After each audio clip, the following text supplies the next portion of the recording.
এবছরের রাখি হোক অন্য রকম এক রাখি, অঙ্গীকারের রাখি। প্রত্যেক ভাই এবং প্রত্যেক বোন এটুকুই অঙ্গীকার করুক নিজের নিজের কাছে যে তারা একে অপরকে রক্ষা করবে।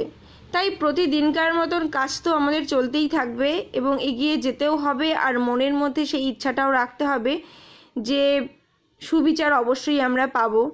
তো আমার বাড়িতেও এবছরের রাখিটা অন্য রকমভাবেই পালন হলো, যেহেতু আমাদের কাল অসুস চলছে। কিন্তু দিদিরা তারা তো আর ভাইকে ভালোবাসা থেকে বঞ্চিত করবে না, তাই প্রত্যেক দিদিরা পাঠিয়েছে এবং আমার মাও প্রচুর গিফট এনেছে প্রতি বছরই যেটা আনে। আর এটা কিন্তু প্রচুর দূর থেকে এসেছে এই রাখিটা এবং গিফট, তোমরা দেখতেই পারবে। এক এক করে ছেলে ওপেন করছে, আর আমার মায়ের কাছে তো ওর আবদারের শেষ নেই। তাই যত রকমের রাখি আছে, যত খাবার দাবার আছে, সব দিদুনকে আনতে হবে রাখির দিন, এবং এত কাল ধরে তাই হয়ে আসছে।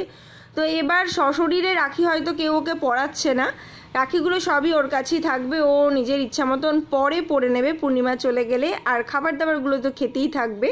তো এখানে গিফট খোলার পালা চলছে, দিদিরা সব দূর থেকে ওকে আশীর্বাদ তো অবশ্যই করছে। আর আমি যেটুকু পেরেছি ওকে শিখিয়েছি যে যেহেতু দিদিরা কাছে নেই, তাই প্রত্যেক দিদির জন্যই তুমি ভগবানের কাছে প্রার্থনা করবে যে তাদেরকে তুমি ভালোবাসতে পারো এবং তাদেরকে যেন ভগবান ভালো রাখে, আর তুমিও বড় হয়ে তাদেরকে সমান সম্মান অধিকার সবটাই যাতে দিতে পারো, এটুকুই শেখাতে পারি আমি।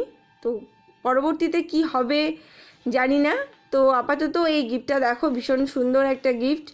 এবার জ্বালিয়ে লাইটটা জ্বালিয়েই ও দেখাবে।